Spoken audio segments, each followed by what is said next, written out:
Hello, everyone. My name is Nyemade, and I am NAMI Delaware's Diversity and Equity Fellow.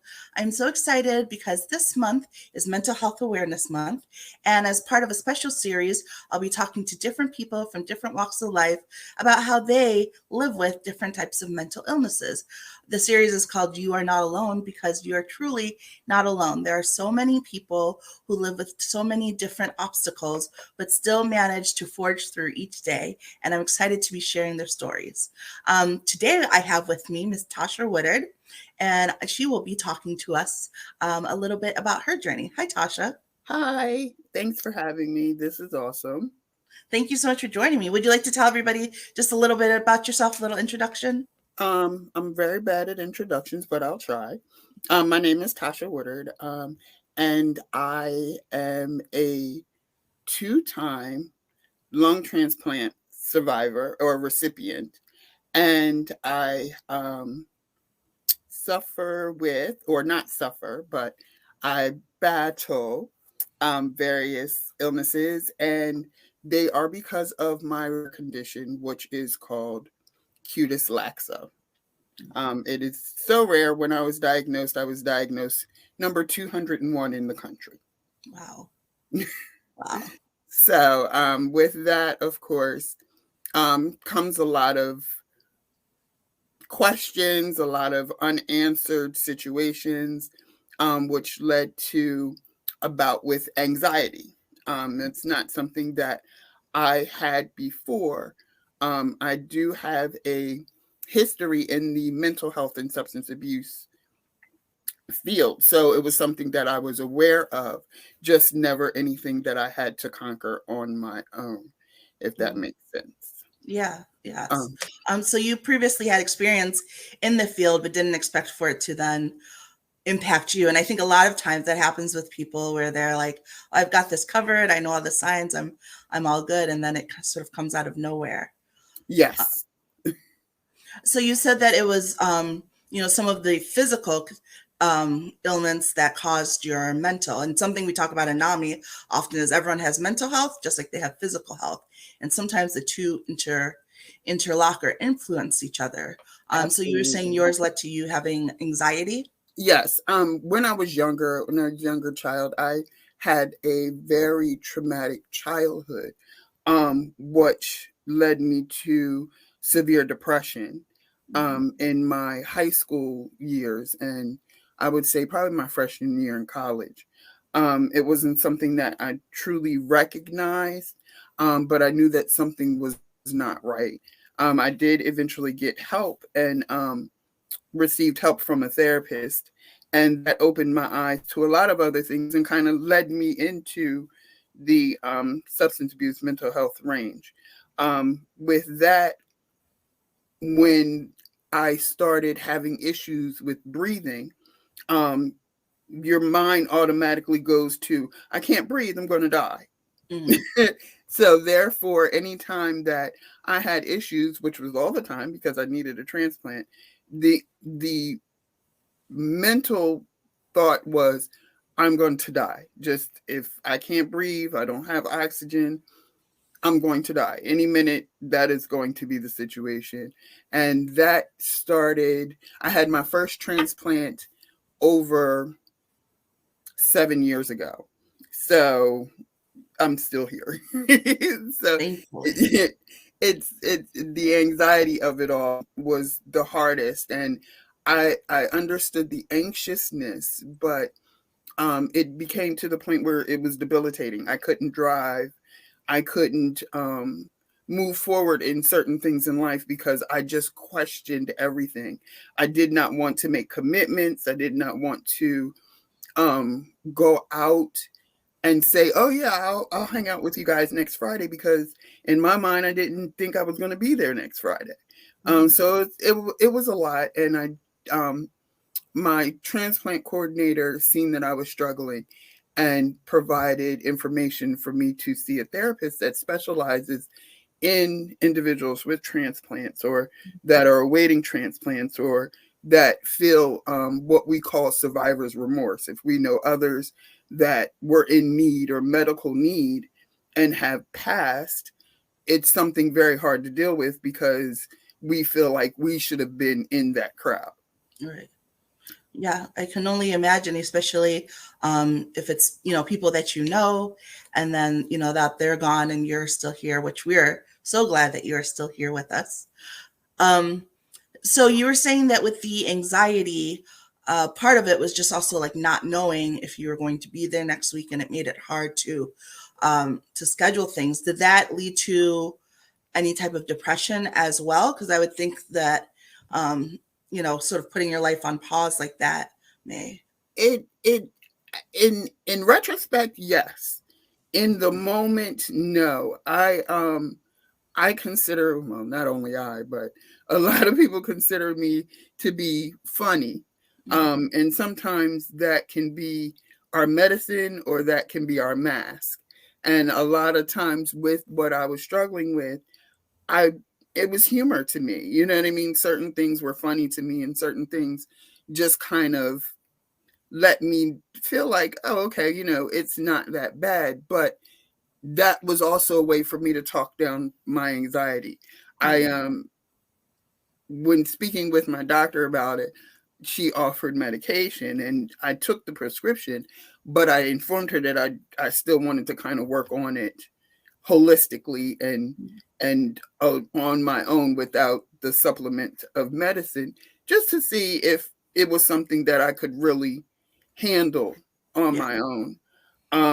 And eventually I did start taking the medication because it was just a uphill battle in a Volkswagen with a 100-pound sack of potatoes in the back. You know what I mean? So Yeah. I was like, okay, maybe let me go ahead and try the medication and see how it makes me feel. And I was really satisfied with the outcome of it because I could feel the difference. I documented what was going on. Journaling became a part of everything that I do, especially with a rare condition, because you want to know the ups and the downs and the ins and the outs of it. So the depression kind of came in with the fact that I missed my old life. I missed the ability of getting up and leaving when I was ready to leave, getting up and going when I was ready to go.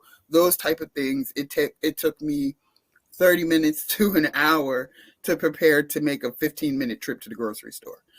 So it was those type of things that, yes, I was sad and did miss my life, but I understood or came to understand that there were greater meanings behind what I was going through as well. Absolutely. And when you were going through it, is that something that you kept to yourself? I know that there's a large stigma around mental health and mental illness. So was it something you tried to keep to yourself, or did you let your loved ones know what you were dealing with? I kept it to myself, not because of the stigma part, but because of the lack of understanding. And I don't mean that in a negative sense. I don't mean that in a way that could be condemning any of my family and friends. I think that a lot of times when you see someone that is always so strong and so independent become dependent, it's not something that they take into consideration. It's not something that they hold close. It's like, oh, okay, well, you'll be okay. I see you laughing. I see you making it. Then everything's fine. And it really wasn't. And you began to open up, and it wasn't reciprocated. So it's just easier maybe to just talk to who I was designated to talk to, therapist, supporting staff, than to kind of open up with family and friends on that level, because a lot of them didn't really understand. Of course. And, having that therapist, I'm a huge advocate of therapists. I know lots of people like to vent to their friends or look up things online, and there's definitely nothing wrong with that. But also having someone in your life to be a non-biased third party, and more importantly, to give you the tools to help to go on Absolutely. is very important. So what are some tools? I know you mentioned journaling. What are some tools overall that you were able to use to help you get through the anxiety? Journaling was one. I know I don't, let me say, I don't know what the proper way to do this is, but there was an app that I used that allowed me to kind of calm myself, if I will. It gave me things to do to take your mind off of things. There were times when my breathing was really, really bad, which led to anxiety. Your body responds in fear, so that shortens your breath even more. So I learned how to do different breathing methods to kind of calm myself. Fill it in crossword puzzles, believe it or not. I have books on top of books on top of books of fill it in crossword puzzles. Yeah. Also, my my silly cousin bought me a coloring book. I Not an love adult coloring. That's one of mine, actually. It's not an adult coloring book though. It was a children's coloring book, but it was very funny. And she bought me a 6-pack of crayons, so that was like a running joke. Mhm. But it helped because as long as you can find something else positive to do, it takes your mind off of those things. Mhm. Yeah, that's like I mentioned, I'm big on coloring books as well because that helps a lot for me. And I think that people don't necessarily realize like the strength is if you have breathing issues. I mean, any type of physical ailment is a lot to get through, but that feeling of no air because I have asthma, that feeling of not being able to breathe, like you said, it just triggers up even more panicked, and like you really have to be mentally strong to like tell yourself to just breathe and like slow down. So Mhm. that is very much anxiety triggering. So I'm glad you're able to find ways to cope with that. Yeah. Yeah. Part of the, oh, go ahead. No, I was just gonna say, yeah, it was a real trick of the mind, so to speak, which led me into different different ways of self meditation, um, and deeper thought of self. So it opened a portal to other many things to kind of non medicate, self mediate. Yes, yes. And those are great because you can keep them going long term as well. Hmm. I mean, and so part of the the series is called "You Are Not Alone." So, if you're speaking to anybody who's sort of going through that, especially on your end where they have this physical ailment, especially I think because long term, you talked about the transplant, but then there's the aftercare, and it's this Hmm. long ongoing thing, and that can be so daunting for people. What is some advice you would give to someone to try to just help deal with it, accept it, or just work through it? Keep going. If you're still here, there's a purpose for you being here. I don't think that people think about that or take that into consideration. And so much so that I didn't think of it as a big deal until you tell somebody else. You know what I mean? Oh, yeah, yeah, yeah. I'm a lung transplant recipient. Oh, okay. You know what I mean? Like, Yeah. wow, I didn't know that. Or that's interesting. Whereas you so often in your head are just trying to get by, you don't realize what you have overcome, so to speak. Yes. And I just keep going. If you're here and you're still here, it's a purpose for you being here. And if you want something to do, look for that purpose. You'll be digging forever trying to figure out exactly why you're here and what you're here, and what you notice is it'll take the concentration off of how you're here, and put it into action as to what you need to do while you're here. Mhm. Absolutely. And I love that message. Just keep going. That's what we say for anybody, whether it's physical or mental, just keep going. NAMI is always available here with different resources that you can plug into if you need help or just someone to talk to. Tasha, I can't tell you thank you enough for taking the time to share your story. As I mentioned, sometimes it's difficult for people. There's stigmas, there's other things. So I really appreciate you coming on, and I appreciate your transparency with us. No, thank you for asking me. Thank you for the series. I think that I have a running joke with my friends. I say you can sit with us, and everybody laughs because it's like, isn't it? You can't sit with us. I'm like, no, you can. Anybody can come down and have a seat at the table. Let's open the discussion. let's get it out there. The problem is that we don't talk about so Mhm. many things that so many people are going through. So if we take the stigma off of everything, take the negativity out of everything, then we all will be seen.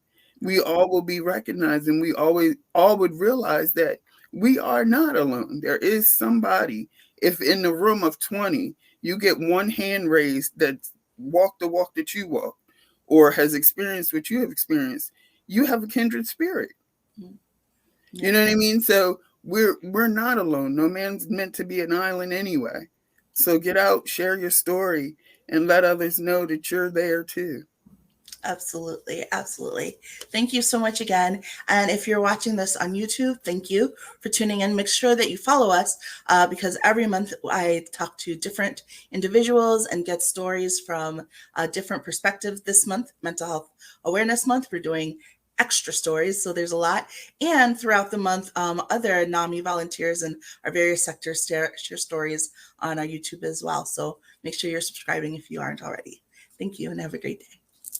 Thank you.